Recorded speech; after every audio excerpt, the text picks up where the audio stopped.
Fan Mo is a seemingly average boy who lives in modern-day China and is still in high school. His everyday life is riddled with problems because his family is very poor, with his father working day and night as a driver just to make the ends meet, and a crippled stepsister who is unable to do anything by herself and has to be taken care of for every task. One day he drifts off to sleep wearing an heirloom pendant, dreading the next day where he has to live his same life when he is transported into a fantastical world of magic and monsters. Despite entering a new and mystical world, his personal life is the same as it was in the old and plain world. His family is still poor, with his hard-working father struggling to pay the bills and a crippled stepsister to take care of. He sits the entrance exam for Magic Senior High School, but turns it in early because he doesn't know anything about magic. You see, he only had 3 months to study 9 years worth of material.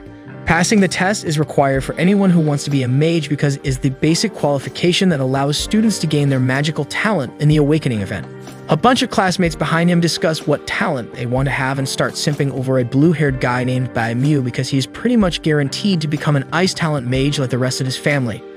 Ice is one of the most powerful elements. Fan Mo walks over to his dad, who has been eagerly waiting for him outside the school. He asks him how the exam went, but Fan Mo is too ashamed to say anything.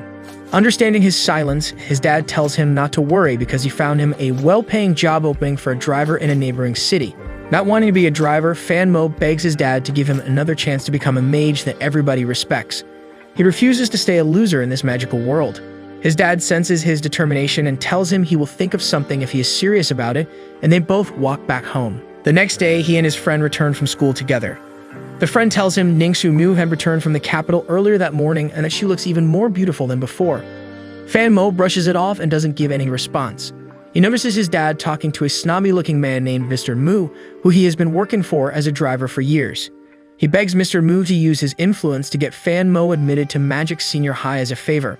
Mr. Mu scoffs at him, saying that not only did Mo Fan fail the exam, but he had also once tried to elope with his daughter, the heiress of the Mu family. His dad doesn't back down, saying that he will do anything in exchange for his son getting into the school. Mr. Mu agrees to help him if he pledges his house to him, and his dad agrees. Later that night, the dad tells Fan Mo that he got him admitted to the school by talking to one of his friends who is a director of Magic Senior High School. He also says that he will give the house up for rent because both him and his sister will be staying at the school full-time, and the dad is always out on his driving job anyway. Fan promises to be a powerful mage one day and make his family happy and wealthy. While doing his homework at night, he procrastinates just like you were while watching this video. Instead of studying hard to become a mage and help his family out, he recalls the time Ningshu Mu had requested him to take her away from her house. They had run away together but didn't get far before being caught. After that, Mr. Mu, along with his gang, broke into his house to beat up Fan Mo and his father for attempting to elope with the heiress of the powerful family. He still clearly remembers how Mr. Mu threatened to break both his legs if he ever laid eyes on his daughter again. The day of the Magic Awakening event, when all the students awaken their magical talent and begin their paths toward becoming a mage, finally arrives. Everyone receives a badge that will bear a specific symbol once their power awakens, along with 7 stars. Usually, the 7 stars are dark at the beginning, meaning the person is just a beginner. The stars start glowing one by one as the person becomes stronger. Having topped the exam, Bai Mu goes first and touches a crystal ball in front of the class to awaken his talent. As expected, he gets the ice talent like everyone in his family. Even one of his stars is glowing, showing he is already more skilled than the average beginner. Fan Mo goes last while everyone makes fun of him as he approaches the crystal ball. Nothing happens when he puts his hand over it, making everybody laugh. He tries once again with a renewed focus, and this time, a bright purple light beams out of the crystal ball. Everybody, even students from other classes, crowds around him with awe to see the purple light. Purple signifies the thunder element, the rarest and strongest element known to the world. Fan Mo enters a state of daze and remains standing with his hand on the ball for a long time. Everyone in the class has left when he regains his senses and notices that the ball has now turned glowing red. Fan Mo realizes that he has awakened not one, but 2 of the most powerful elements. But for some reason, his classmates don't remember seeing him get the thunder talent. He can't wait to prove his classmates wrong with his newfound talents. 2 months pass since the awakening, and their teacher explains how to complete the magic release. The goal is to control the 7 stars that move at will in everyone's spiritual world by focusing your mind to bring the stars into a fixed and stable orbit. Achieving this causes one to complete the magic release, granting them their magical powers. Bai Mu already has control over 5 stars, the highest in the class. Fan Mo is the furthest behind, only being able to control one of his stars for his fire talent. After school, he sulks around over his mean classmates. He is frustrated that nobody knows he can already control 6 of his starts in his Thunder talent. Still, he always somehow loses at the 7th star, making him unable to unlock his Thunder abilities. While walking, he runs into his younger sister Xingxia at a park. He realizes she is stuck sitting on a swing because a group of delinquents took her wheelchair away. The leader likes her, but since he lacks the raise to actually win her love, he thinks blackmailing her by taking her wheelchair until she agrees to be his girlfriend is a good idea. Infuriated, Footman confronts them to take her wheelchair back, but they put up a fight. Ready to fight for his sister's honor, he channels all of his will into aligning the stars of his Thunder talent. He successfully unlocks his first Thunder ability, Wrath of Thunder, and electrocutes the leader. After learning he is a mage, the others get terrified of him and run away. Once gone, he returns the wheelchair to Xingxia, and she tells him how proud she is that he can use magic. Back at home, Fanmo practices aligning his fire stars in the bath because he desperately needs to pass the final exam. His father is taking a big risk by taking the driver job in the neighboring city because the surrounding cities have regular monster attacks.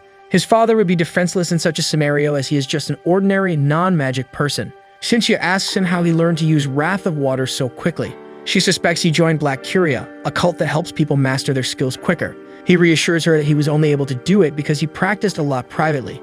Once she leaves, he realizes that he can't show his Thunder power to people just yet because it would raise such suspicions. The Thunder talent will be his trump card while he practices hard to master his Fire talent in time for the final exam.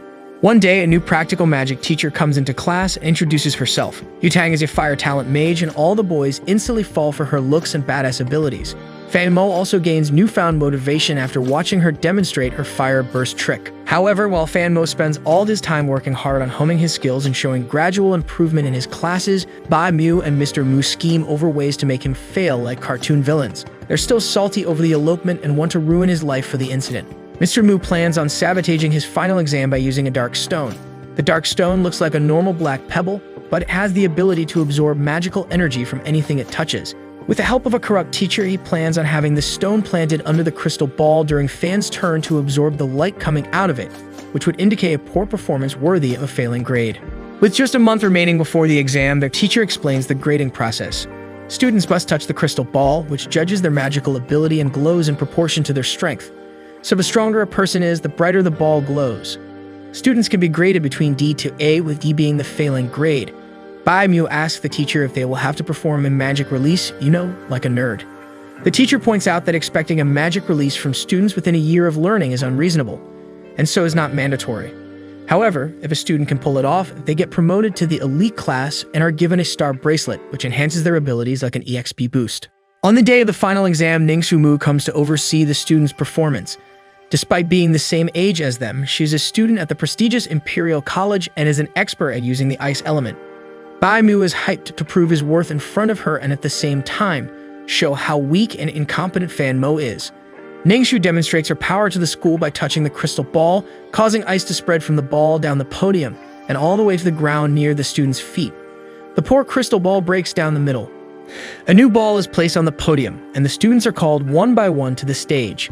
Fanmo's only friend, brown-haired Xiao Hao, gets an A, motivated to try harder. He is the first to attempt a magic release but fails. His classmates move him off the stage, proving how this school has the worst people ever. Miss Tang pats him on the back and tells him it was a good try. Thanks, Miss Tang. Bai Mu goes next. The crystal ball glows super brightly with 2 halos around it. He gets an S grade, higher than the usual A. Noticing Ningshu in the audience, he also asks to perform the magic release.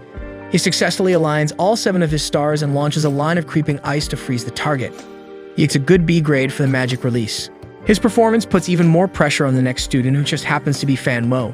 The examiner and Mr. Mu share a cheeky smirk before he goes on stage and secretly places the dark stone under the crystal ball as planned. Fan gets on stage and places his hand on the ball. To his surprise, the ball releases the weakest orange light. He tries again and still fails. Mr. Mu uses this chance to tell Ningshui how incompetent he is and how he has disgraced his family for not even managing to pass this exam. Ningshui remains silent as everyone else ridicules and makes fun of him. Fan doesn't stop trying, and eventually, the stone breaks after absorbing too much power. After that, the crystal ball brightens with 1 halo around it. The teacher gives him a B. Miss Tang, who was watching the whole time, suspects the crystal ball is faulty and appeals for a reevaluation of Fan. The students support Miss Tang, thinking she must be saying that because she believes Fanmo deserves a lower grade. The teacher begs Miss Tang to drop her claim because he doesn't want Fan to fail in a fair retest. But Ningshui steps in and also presses for a retest. Another crystal ball is brought in immediately. As soon as Fan touches it, the ball glows a blinding red with rays of light encircling his body. With the S-grade, he too asks to perform a magic release. Once the target is placed in front of him, Fan Mo expertly launches a big ball of fire, setting the target on fire and earning him a grade for the release. Recognizing his potential, a Mr. Mu with a better hairstyle and higher standing than the usual, Mr. Mu calls him and invites him to be a part of the Mu family and offers him a Fire Star bracelet to better harness his powers. To everybody's shock, Fan Mo not only turns him down, but insults him and the family for belittling his father, treating him like a lapdog, and for breaking into their house to beat up him and his father, causing his father to receive a back injury that never healed. Mr. Mu tries to retaliate by using his ice powers, but the principal intervenes by pointing out no violence can take place within the school grounds. He asks Fan to apologize for disrespecting his elders, but Fan refuses. Mr. Mu threats to have him expelled, but the principal retorts that he won't be expelled while he holds his position. Bai Mu challenges him to a duel to set things straight. Mr. Mu doubles down on the idea and declares the duel will be fought between Fan Mo and Ang Yu, his adopted son who is even stronger than Bai. Fan agrees and decides that if he loses, he will apologize to the Mu family, but if he wins, the Mu family has to apologize to his father. According to the mage laws, duels are forbidden between underage mages, so they set up a date 2 years later to settle the fight once and for all. Ningxi smiles at Fan Mo before leaving with the rest. The next semester begins with Fan Mo at the top of the elite class. The teacher explains that there are 3-star bracelets which will be given to the top 3 students in the class for 1 month. However, as punishment for insulting the Mu family, Fan will only have the bracelet for 10 days, after which it will be passed to the 4th student. Since the bracelets are limited and highly valuable, a student returning them late or damaging them will not only result in their expulsion, but also a ban from ever becoming a mage. Later that night, Fan stares at the bracelet while sitting alone in the dark. Every time he takes the bracelet out of his pocket, the mysterious pendant on his chain starts levitating. He puts the bracelet on when the pendant lifts up, unwinds, and the mouth of the fish opens up to eat the bracelet whole. Fan Mo frantically tries to get the precious bracelet back when Miss Tang approaches him from the back and correctly guesses that he lost the bracelet. He explains what happened and shows her the pendant. Upon inspecting it, she realizes that it is a one-of-a-kind magic gear that feeds on other gears like the bracelet and spurts to increase its boosting power. This explains why he was able to unlock 2 elements and how he was able to progress much faster than his peers. She advises him to keep the pendant a secret from others and grow it by feeding it other gears. She assures him she will take care of the lost bracelet matter and disappears. A few days later, the class goes on a field trip to Snowy Peak Outpost, a 24/7 heavily guarded place beyond which many man-eating monsters live. Fan goes there with his pendant clearly visible above his plain white t-shirt. Smart. The instructor there assigns them on a bounty hunt assignment. To cut them some slack for their inexperience, the whole class will be given an A if at least 1 student completes it. However, if nobody completes the hunt, the whole class fails.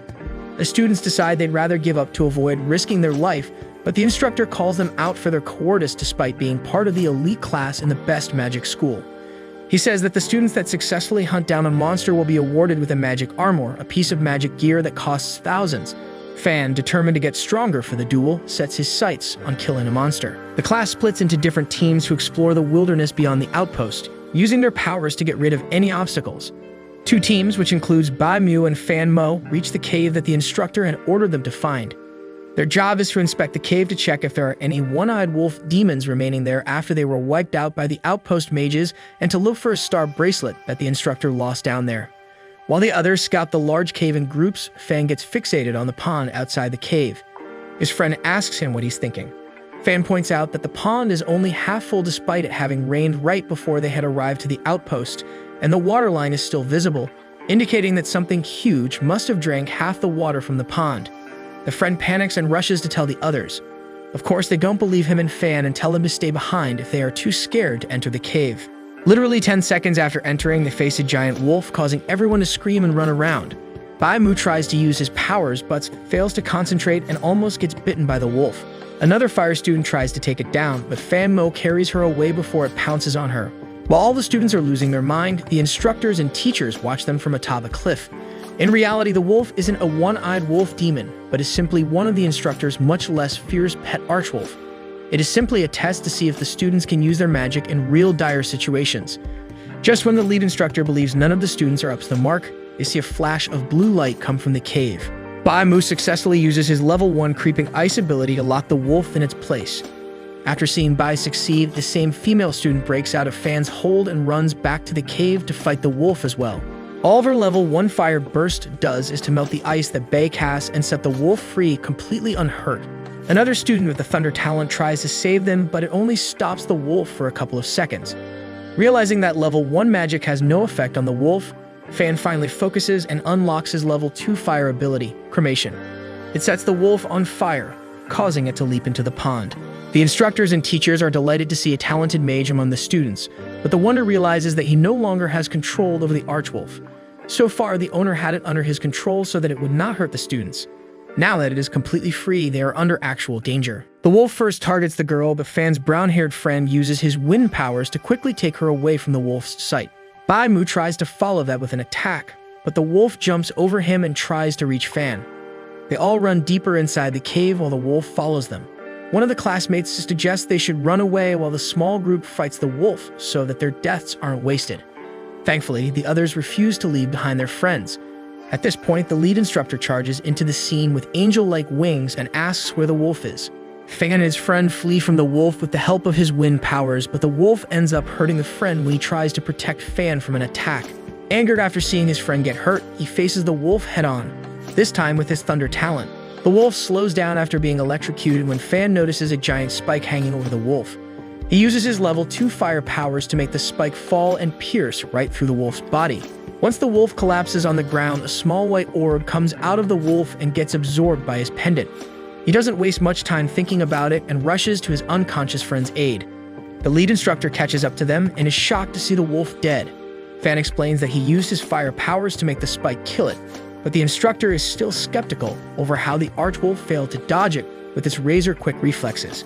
Fan waves off his wonder by requesting help for his injured friend. Fan and the instructor start moving towards the exit, with the friend on the instructor's back. They run into the rest of class and teachers who came looking for them midway. They ask where the wolf is to find out that it is dead. Everybody assumes idiot instructor had killed it, and the owner demands to know why he killed it even though it wasn't a real threat to the experienced instructor. He explains that it wasn't him but Fan Mo that had killed it before he found them in the cave. Everybody finds it hard to believe how a mere student can fight a monster to death, with some still suspecting the instructor had ended its life. The owner runs to his pet's corpse and starts crying while hugging it tightly. The wolf didn't deserve to die for this school test. Nevertheless, this is the event that makes all his classmates recognize Fan Mo's strength. They finally praise him for his abilities and thank him for saving their lives. Miss Tang points out how if the wolf wasn't under control in the beginning, those who weren't able to use magic to protect themselves would have died. In real life, monsters are merciless beasts that kill indiscriminately, and they must learn to face their fear and fight them. The lead instructor announces that the students who manage to use magic against the wolf get special recognition for their courage, and the whole class gets an A for passing the test. Fan Mo gets an S grade and a magic armor for being the one to kill the wolf. During the award ceremony, the head even invites Fan to join their institution in the future for a comfortable life. However, his mind has been busy figuring out how Fan actually managed to kill the wolf. He remembers noticing how the ground was scorched around and below the wolf's body and how the wolf's face had strange black marks. His thoughts are interrupted by a guard who alerts him of bone wolf demon spottings in the west of their territory. He quickly gets into action and orders all the guards to find and kill the monsters. 2 months after the field trip, Fan Mu continues practicing his magic. After the wolf attack, he realized level 1 magic has no effect on monsters and that he needs to work on powering up. He had been spending all of his time practicing his fire talent so far to show his abilities to others, but he also needs to improve his fire talent to get it up to level 2 at least. If it hadn't been for the giant spike, him and his friend would have died in the cave. According to Miss Tang, his pendant accelerates his progress by absorbing other gear, spirits, and monsters. If he is able to absorb more, he can upgrade his pendant to a spirit gear level, which can give him a 40% boost compared to the current 20%. So he decides to become a bounty hunter to earn money to feed his pendant and gain combat experience. The next day, he walks into the bounty hunter's hall with a black mask on to cover his face. The bounty hunter's hall is where the latest bounties with their money prize are listed for bounty hunters to pick from. There, he overhears a man give advice to a young mage about what gigs to take. He approaches him to ask him if the monster hunter group is recruiting, to which the man points to a long line of applicants. The man advises him to save his time and look for simpler jobs, as the monster hunters are highly selective and only seasoned mages get in. Fan still wishes to join because the monster hunters fight monsters in the city, and remaining in the city would be most convenient in order to attend his classes as well. The man says that if he has the fire talent, it'll be much easier to get in. He asks if it would be easy with Thunder, and the man laughs, thinking he's joking. Since Thunder is so rare of an ability, even a newbie can get into any group. With this information, Fan gets in line to apply for the opening at Monster Hunter. Everyone before him gets rejected, causing the captain to get frustrated over the inexperienced applicants who underestimate the skills required to be a part of the group. For BecomesMost's turn, the junior employees ask him about his qualifications and almost turn Hai away for not even being a certified hunter. However, he demonstrates his Thunder talent to them, causing them and everyone in line to gape at the sight of an element they've never seen before. The captain bursts through the door and welcomes him into the Monster Hunter group, ignoring his inexperience and dismisses all the other interviewees. He starts introducing Fan to the main members, starting with the deputy, an ice mage named Tang Kai. Fan recognizes her as one of Ningxu's cousin and hopes that she doesn't recognize him. The rest of the introductions are interrupted by intel that a girls' junior high school is under attack by demons and that one student is missing. The captain asks Fan to go back home, but he asks to join them on their mission, to which the captain agrees. On their way, he keeps trying to call his sister because she's a student at the school under attack. He worries that his sister could be the one missing. Once they arrive, the captain delegates different duties to the members and instructs Fan to inspect the canteen. At the canteen, Fan gets jump-scared by his phone's ringtone. He answers it to hear his sister's voice. She explains that she forgot to take her phone during the emergency evacuation and is using a payphone to contact him. She says that although she is safe, she had sensed something lurking in the dorm. While evacuating, she spotted a girl walking in the opposite direction towards the canteen and is worried about her. He reassures her that he will look for her and ends the call. Right after hanging up, he makes eye contact with a huge one-eyed blue blob of a monster. It shoots a beam of explosive light toward him, but he is able to duck and dodge it, causing the window behind him to break and the surroundings to catch fire. This alerts the other members and they quickly arrive at the scene. The water mage blocks another beam of light that would have hit Fan with a wall of water. They tell BecomesMost to retreat so that the experts can take care of it. They expertly maneuver around the monster's beams, while the captain uses his fire abilities to control the fire in the area to follow the demon. It gets roasted alive once his level 3 firestorm hits it in one strike. They relax once they think the threat has been taken care of, but the demon somehow survived the attack and opens its eye. It pounces at the off-guard ice mage Tang. The captain orders the water mage to block it, but it simply passes through her shield and makes a gash on her clothes. Fan is the one to react quickly enough to take it down before it causes further damage by casting his Thunder Serpent power. The captain yells at the water mage for failing to stop the demon. He doesn't want to hear her apology because an apology in their group means someone's life could have been taken. He praises Fan for his amazing reflexes and promotes him as a full-time member for his good work. Later, Fan notices the rat demon's spirit as a yellow orb float out of his body and get absorbed in his pendant, like the wolf's had, but realizes that nobody can else see it. The Monster Hunter's mission is not over yet. They still haven't found the missing girl yet. Some of the members only spotted a tunnel in the kitchen filled with the demon's footprints. They deduce there are more than just the one Cyclops rat demon they faced, an operation the scale of which will need to be handled by the Association of Magic Societies. After having alerted them, the Monster Hunters leave the school. On their way back, one of the members who found Fan's phone on the canteen's floor points out that he has many missed calls from the same number. Fan returns home to find his sister by a payphone. She is so relieved to see him safe that she tries to get off her wheelchair. He comes to her and hugs her, reassuring her that her brother can now take care of monsters and has gotten rid of the one in her school with help of his team. He recounts the story lightheartedly to make her feel comfortable and tells her that her highest priority should be to protect herself for his sake. Meanwhile, at the Giant Mu residence, Ang Yu, Fan's future duel opponent, has been leveling up quicker than his peers. He has already reached level 2 of his ice talent and should reach level 3 within a year, with which he will have the ability to freeze a huge area around him. Despite this, Ang is still dissatisfied with his progress because Ningxu is ahead of him. Mr. Mu tells him he should only be concerned with defeating Fan at the duel, an accomplishment which will earn him rewards from the master. He then goes to the cooler Mr. Mu and asks him why he has to duel Fan Mo, since he is an unworthy opponent. Mr. Mu agrees with his sentiment, but says he had no choice because it is what the principal and master wanted. As a bonus, he believes that winning the duel will be the first step towards Ang controlling the city. That's not all. As another bonus, the Sacred Spring is at stake. The Sacred Spring is a place where only one person is chosen to train in each year, and all schools and big families hope to score the position. Demonstrating his overwhelming powers in the duel will make him a candidate for the spring. At the same time, the other Mr. Mu and Bai meet at a garden to scheme as well. Bai notes that the master seems to favor Ang a lot and asks if he could be the next leader. Mr. Mu says that Ningxu is the only true heir to the Mu family, and that the master is only using Ang like a dog so that Ningxu can use him as a stepping stone to her position at the top. Over at the Monster Hunter's headquarters, Fan gets his first fat paycheck. As a full-time member, he is excited to get a hefty amount for each mission as well as bonuses. This will let him feed his pendant quickly and level up even quicker. Due to his new gig, he doesn't attend school as much. One day, when he gets the time to show up to class, Min Zhao, the girl he saved from the wolf, approaches him. She asks him if he'd be willing to go out with her. He assumes she's fallen for him and agrees. He expects to go to a movie or a restaurant on their first date, but the address she gives him leads him to an empty alley. When she arrives, she starts talking about regular tremors occurring in the area. Confused, he asks her why she asked him out. She clarifies that her grandmother's lives in a building nearby and that she has been experiencing frequent tremors at night. Worried that something might be wrong, she thought to ask him for help to investigate the area for monsters. He agrees to help and feels pretty confident about handling the issue since he's already taken care of 7 to 8 monsters on the job now.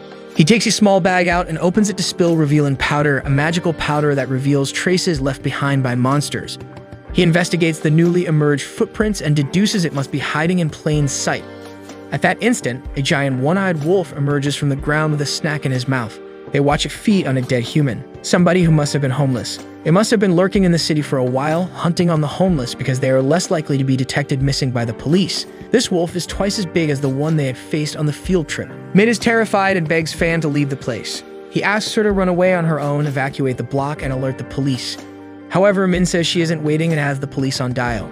The wolf immediately tracks the sound of the dial and chases them. Like last time, Fan carries her away from it and sets the path behind him ablaze with his level 2 cremation ability to buy them some time. The wolf is super strong though and keeps following them without seeming to care about the fire. He tells her to leave again and let him deal with the wolf. She refuses to leave him since there's no way students like them can face this demon alone. Still, he pushes her away and practically forces her to flee from the area. Now alone with the wolf, he pulls out the magic armor he was awarded to build a force field of thunder, but instead gets pushed back. Next, he tries to use his fire powers but is interrupted by the timely arrival of Tang Kai, the ice mage who happened to be in the area when Min was alerting the civilians to evacuate. She casts a strong ice spell to freeze the demon's legs in place. Without his black mask, she recognizes the boy on the ground as Mo Fan, the one who disgraced the Mu family, and sternly tells him to leave. She contacts the captain to tell him that the wolf is probably a one-eyed wolf that has become mutated by absorbing the power leaked from the sacred spring. She requests Fan Mo, the masked monster hunter member with the same name as the Mu family's enemy, to arrive at the scene and sedate the demon with his thunder abilities. Surely the matching names are a coincidence, not suspicious at all. Fan rushes in last, with all the members already there waiting for him. They had built a dome of ice around the wolf by the time of his arrival. He uses his level 1 thunder power to sedate it. The Capitan decides the best course of action is to wait until members from the Magical Societies associations show up to handle the situation, since using his fire powers may simply melt the ice dome and let the wolf loose in the city. The wolf eventually breaks out of the dome and starts evolving into a thorn-faced wolf, with spines growing out of its back. If it transforms completely, it will become way past the Monster Hunters leagues. The captain commands his members to kill the wolf immediately before it fully evolves and wreaks havoc on the city. Despite all their attempts to slow it down, it still keeps evolving and melting the ice around it. The captain decides to rip the band-aid and uses his fire burst and firestorm spells to go on the offense full throttle. It doesn't have much effect except melt all the ice and set the monster free. It pounces at the hunters, but the water mage conjures a sturdy wall of water to block it, but it merely slows it down for a few seconds. The captain follows up by using his level 2 cremation power, while the earth mage makes pillars of rock appear in front of the wolf. The wolf runs right through them like they're made out of Play-Doh. Another wall of water appears in front of the captain to protect him, but the wolf penetrates it, causing the captain to get assaulted with a wave of water. Ice doesn't have any effect on it either, and the wolf deflects the ice shields they conjure with its tough spines. One of the shards hit the captain, dealing severe damage to his arm. Fane uses his level 2 thunder ability to cast a thunderstorm. Being particularly vulnerable to thunder, this is the first move that slightly hinders the wolf. It struggles to move past the thunderstorm, while its evolution also slows down. While Fan keeps it at bay, 2 hunters carry the captain to a safer distance. The party, knowing they have no chance of beating this monster, considers retreating, while Fan holds it back as long as he can. Infuriated at the suggestion, the captain reminds them of their duties as monster hunters. If they hold their ground, at least they can keep the wolf in control until help comes, even if they lose their lives doing it. However, if they flee, thousands of innocent civilians will die. Despite his grave injuries, he stands up straight and helps Fan with his fire magic. Right at that moment, a flood of water appears out of nowhere and submerges the wolf. The mages are shocked to witness a mid-level water-powered tsunami in front of them. That well-dressed, long-haired man approaches Fan from the back and tells the monster hunters to stand back as he takes care of the beast. He then sprints towards the weakened wolf and summons the mid-level tornado skill. A tornado appears, sucks the wolf into its spinning vortex, takes it to a great height, and drops it to its death. The spirit of the dead, thorn-faced wolf gets absorbed by Fan's pendant. Turns out the man is Mr. Yang, an experienced and powerful member of the Association of Magical Societies. He and the hunters discuss if they should sound the city alarm due to the recent high-volume emergence of monsters in the city. Mr. Yang thinks the alarm would only cause panic among the people and recommends increasing manpower for city patrol for the time being. After the mission, Fan tries to figure out what's up with his pendant. It has become heavier and bigger since it absorbed the wolf's spirit. While looking at it, the pendant starts glowing a bright blue. He guesses this must mean that it has leveled up to spirit level. With this new level, he will be able to progress even faster and might even reach level 3 in both his fire and thunder talents by the time of the duel. All things seem to be going well for him. The next time he meets his sister, he gives her some of the money he's earned as a hunter to buy a phone to replace the one she lost on the day of the school monster attack. She shares that she's awakened the healing talent, a type of white magic. Usually, beginners can only awaken elemental magic like fire, thunder, water, etc., but her teacher said there are some exceptions. She says that she knows whatever he's doing to earn money is dangerous and offers to help him with her magic if he ever needs it. The next day, Fan goes to the principal's office to discuss the upcoming duel. It will take place on the day of Aang's coming-of-age ceremony, and the new family is making it a huge deal by inviting all the celebrities and big names to the ceremony. The intention is clear. They intend to make the duel the event's highlight and showcase Aang's abilities. The principal points out that this is only one of their motives. They also wish to secure Aang's place in the Sacred Spring that year. The school wishes to send their top student, Fan, to train there, since only a single mage is allowed to train there each year. Fan will have to defeat Aang to prove his worth for access to the spring. Even though they believe Aang has the upper hand in terms of magical and training resources, they ask Fan to give his best try at the duel to earn the school some recognition. He realizes that even his own school doesn't have much faith he will win. Still, he stays determined to win, restore his family's honor, and enter the Sacred Spring to become a mid-level mage. The day of the coming-of-age ceremony is fast approaching. Master Mu tells Ningsu how he has put so much effort into Aang's development so that he can ultimately become Ningsu's loyal assistant.